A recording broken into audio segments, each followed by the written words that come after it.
All right, Ocala.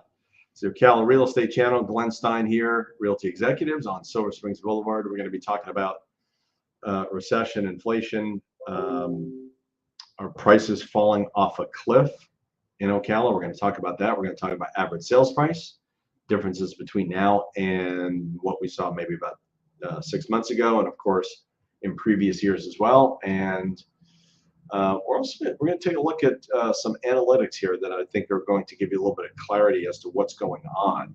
And I think a little bit of a surprise too. I looked at some of these numbers, and some of the surprises, if we start looking at what's going on, because obviously interest rates are going up. That's something that we saw on this past Wednesday, or today's the 23rd.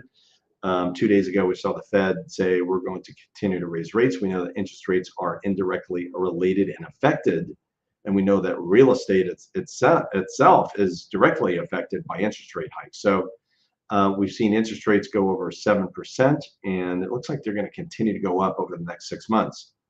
What we have seen is we've seen essentially the average sales price in Marion County, which, obviously Ocala is in Marion County, and of course, there's more than just Ocala, Denellen, and some other areas. Give you an idea of, let's just take August, for example. August of 2012, 111,000 was the average sales price in Marion County.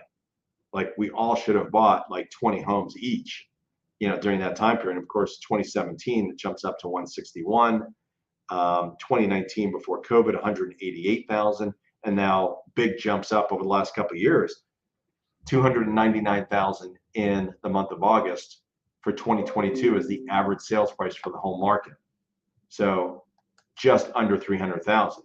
But here's the thing, 299 is also the second lowest number we've seen all year in any given month. So for example, January was the low, 277, but January is typically the low. February, 306, 307 in March, 310 April, 309 in May, 311 in June, 321 in July, 299. Prices have come down a bit, right? That's what it's indicating to me. Is it seasonal? Not so much, because when we look at August, typically, prices don't usually go down from July to August. But something we did see in July, which I'm going to share with you, is in July, we saw a really low in demand.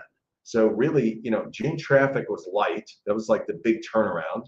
Interest rates went up like in March. So that's when we started a big spike in inventory. And then we saw less traffic by the time it hit the real estate market, a lot less traffic in June. And then, of course, a lot less sales in July. So if we're looking at, we're finishing up with average sales price going down a little bit. Are they dropping off a cliff? No, but they seem to be tapering off a bit. Inventory has stayed pretty much the same. We're right under 2,200 for the whole market. That's a lot more than what we saw 6 months ago, but a lot less than what we saw 3 years ago. So we're still under the amount of properties that we normally have in the area. Okay, so we need to look at what would be a good thing to look at this point. We can look at number of active listings we've done before. Let's take a look at a different number. Okay, so I'm going to share with you something really interesting, which when we look at it, you're going to be kind of amazed by this. So let's look at, we can look at close price, days to sell, expired listings, list price for a month of ratio, number of new listings, average sales price is what we just looked at. So we can look at the number of sales. So let's look at demand. So we're going to look at demand, and I'm pulling this straight off of MLS, by the way. We start looking at demand, which we talked about supply, inventory, but now let's look at the demand. What's happening in Marion County? How many people are actually looking to buy a home, and who's putting things under contract? So the month of August, 866 was our number. That's how many properties closed in August. Now, that's the lowest number we've seen since 2018, but that's a lot better than most markets. Like some markets, the low, July and August of this year was the lowest we've seen in 10 years. So 866 is actually a really good number and actually a little bit surprising. Now, in July, we saw 785, which was a big dip, but still better than the 2018 numbers. So right now, we're beating 2018 numbers from June on, like much more.